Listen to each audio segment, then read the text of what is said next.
हाँ जी, तो अब वकार ज़का साहब भी इल्यूमिनाटी जो है वो निकल आए हैं और उनकी एक वीडियो वायरल हो रही है जिसमें वो बड़े अजीबोगरीब से कुछ ऐसे साइंस बना रहे हैं, कुछ हरकतें कर रहे हैं। अब इल्यूमिनाटी के बारे में शायद आपने पढ़ा है, तो आपको ये पता होगा कि ये जो ऑर्गेनाइजेशन है ये वाकई एक हद तक एग्जिस्ट करती है, यानी आप इसको झुटला नहीं सकते। अब इसका जो मेन फोकस होता है ना, वो हमेशा मोस्ट इन्फ्लुएंशियल जो लोग होते हैं उनको टारगेट करना होता है। मिसाल के तौर पे मैं आपको एग्जांपल दे देता हूँ कि जस्टिन बीबर जो है वो एक वक्त था जब जॉनी सिंस या जस्टिन बीबर जो है ऐसे लोग ट्रेंडिंग में थे और एंटरटेनमेंट के लिए बहुत इनको देखा जाता था। तो ऐसे इन्फ्लुएंस को ब्रेक करने के लिए ये लोग इनको हायर करते थे। आज के दौर में जैसे डोनाल्ड ट्रंप या इसके अलावा आप एलॉन मस्क की बात करें तो वो ऐसे लोगों के ऊपर फोकस करते हैं। हिकमत अमली जो इनकी होती है इल्यूमिनाटी की, वो ये होती है कि वो ऐसे फ़र्द को कंट्रोल करें जिसके फॉलोअर्स लाखों में हों, और फिर इन फॉलोअर्स के जहनों और उनकी जो सोच है उनको भी वो अपनी मर्ज़ी के मुताबिक वो शेप दे दें। यानी शेप के मुताबिक वो इनको या इनमें से किसी एक को वो काबू करें, और इनडायरेक्टली वो फिर करोड़ों लोगों को फिर कंट्रोल कर सकते हैं जो उनके फॉलोअर्स होते हैं।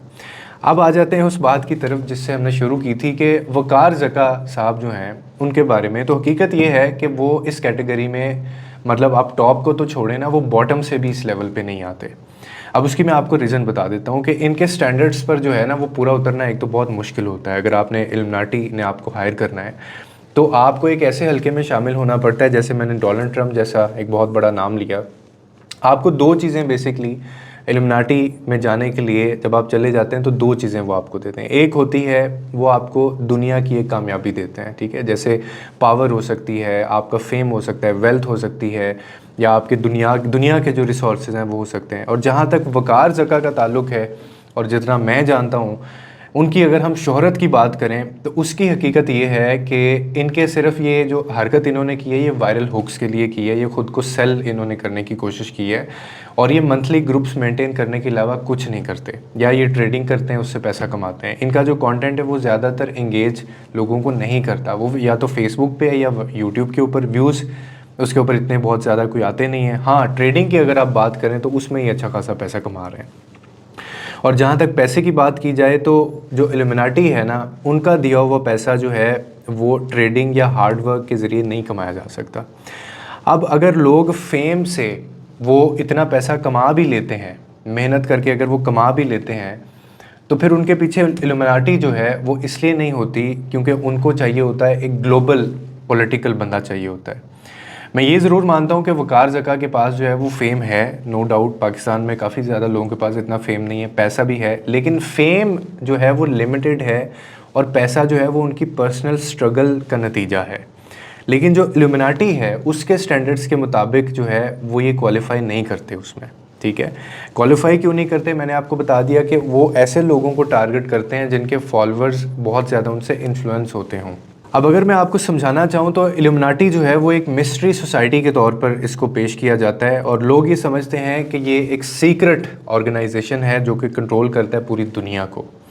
इसमें कितनी सच्चाई है ये तो मैं आपको नहीं बता सकता, लेकिन इसके बारे में बहुत सारी ऐसी कॉन्स्पिरेसीज़, कुछ ऐसी थ्योरीज़ हैं जिसमें कहा जाता है कि ये लोग म्यूज़िक, पॉलिटिक्स या ग्लोबल इंडस्ट्री या हॉलीवुड से या बिज़नेस एम्पायर्स के जो लोग होते हैं, ये इनडायरेक्टली उनको रन कर रहे होते हैं और उनको हायर करके ये अपनी ऑर्गेनाइजेशन में उन लोगों को लेके आते हैं और फिर ये उनसे लोगों को इन्फ्लुएंस करवाते हैं। अब आप ज़रा ये सोच के देखिए कि अगर इल्यूमिनाटी वाकई वकार ज़का जैसे लोगों को इंक्लूड करती तो फिर सिर्फ पाकिस्तान या फिर फ्यू थाउजेंड ऑफ पीपल को तो उन्होंने टारगेट नहीं करना था ना, या उनका फोकस कुछ हज़ार लोगों की तरफ तो नहीं जाना था, बल्कि उनका असर पूरी दुनिया में होता, क्योंकि वो ग्लोबल ही टारगेट करते हैं लोगों को। तो इल्यूमिनाटी जो है वो हमेशा ऐसे इंडिविजुअल्स को पिक करती है। मैं आपको एक दफ़ा फिर ये बता दूं कि जिनके इन्फ्लुएंस जो है वो क्रॉस कॉन्टिनेंट होता है, यानी उनका सिर्फ पाकिस्तान की हद तक नहीं, पूरी दुनिया में उनको देखा जाए, माना जाए और उनकी सक्सेस के चर्चे भी हों। मिसाल के तौर पे एलॉन मस्क एक नाम है, या जे-ज़ी का आप नाम ले सकते हैं, रिहाना एक सिंगर है, उनका नाम है, जिनको पूरी दुनिया में देखा सुना जाता है। इनके पास वो इन्फ्लुएंस है जो कि एक नैरेटिव शेप कर सकता है। अगर इल्यूमिनाटी ने कोई अपना एक फतवा या कोई भी उनका मकसद है तो वो इन लोगों को इस्तेमाल कर सकती है। वकार ज़का के केस में ऐसा कुछ नहीं है। ये इनका एक सिर्फ फेम की अगर बात करें तो वो लोकल लेवल के ऊपर है, उनकी ऑडियंस भी लिमिटेड है और ना ही उनको वो शोहरत मिली है। ठीक है। और इसीलिए ये इस तरह की हरकतें करते रहते हैं ताकि ये ट्रेंड में रहें, इनका राइज़ एंड फॉल इस तरह से चलता रहता है। क्रिप्टो या ट्रेडिंग जो है वो इल्यूमिनाटी इस ज़रिए से पैसा कभी भी नहीं कमाता और ना वो ऐसे लोगों को हायर करता है, ठीक है, जिसके पास को मार्केट स्किल्स हों, बल्कि उनको बड़े इन्फ्लुएंशियल जो है वो लोग चाहिए होते हैं। अब आ जाते हैं कि इनकी हरकत के ऊपर थोड़ा सा, कि वकार ज़का की जो वीडियो वायरल हो रही है जिसमें वो ये इस तरह एक उनकी और वीडियो भी वायरल हो रही है जिसमें उन्होंने बाकायदा ये कहा है कि हाँ मुझे इल्यूमिनाटी जो है उन्होंने मुझे अप्रोच किया था। तो उसकी तो मैं आपको हकीकत बता ही चुका हूँ कि मतलब ये टॉप पे तो छोड़ें, ये बॉटम से भी उस लेवल पे नहीं आ रहे होंगे। तो असल इन्होंने जो हरकत की है ना वो मतलब शायद इनको नहीं करना चाहिए था। ये तो आप भी कमेंट सेक्शन के अंदर बताएंगे कि एक ऐसी चीज़ जो मतलब हमारा दीन जिस चीज़ से रोकता है, जिसमें आप कहें कि शैतानी चीज़ें हैं या जिसमें इवल्स पाए जाते हैं, तो आप उस तरह की एक्टिविटीज़ या आप उस तरह की हरकत या कोई ऐसा एक्ट करके आप क्या साबित करना चाहते हैं? सिर्फ क्या आप ये बताना चाहते हैं कि आपके पास बहुत ज़्यादा पैसा है या आपको इल्यूमिनाटी ने अप्रोच किया है? तो काफ़ी बैकफायर भी किया। मतलब इनकी ये हरकत करने से पहले वकार ज़का का एक जो इमेज था, जो एक इम्प्रेशन था, वो और तरह से था। लेकिन जैसे ही इनके पास इन्होंने ये हरकत की है, उसके बाद से आप कमेंट सेक्शन में देख लें लोग किन अल्फाज से और किन मतलब उनको कॉम्प्लीमेंट वो किस तरह के दे रहे हैं, तो आपको बड़े अच्छे से पता चल जाएगा। असल में प्रॉब्लम ये होता है कि जब इंसान के पास बहुत ज़्यादा पैसा आ जाता है ना, तो ये जो बात किसी ने की है ना, ये बड़ी सच बात की है कि जो पैसा है वो बिल्कुल आपकी मत मार देता है। ना आपको अपनी वैल्यूज़ का ख्याल रहता है।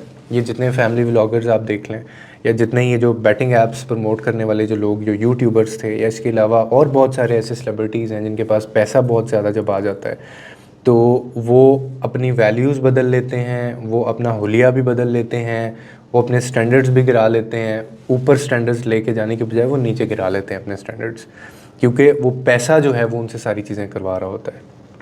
अदरवाइज़ दूसरी साइड पे कुछ ऐसे लोग भी हैं जिनके पास पैसा भी बहुत है, लेकिन उन्होंने अपनी जो ग्राउंड थी, जो वैल्यूज़ थी जो उनकी, उन्होंने वो नहीं छोड़ी।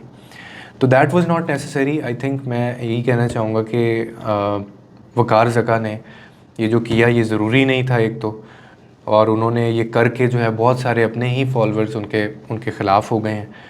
तो क्योंकि एक चीज़ है that is against our religion, या हमारा मज़हब उन चीज़ों से रोकता है, वो इवल्स के ऊपर बिलीव नहीं करता है।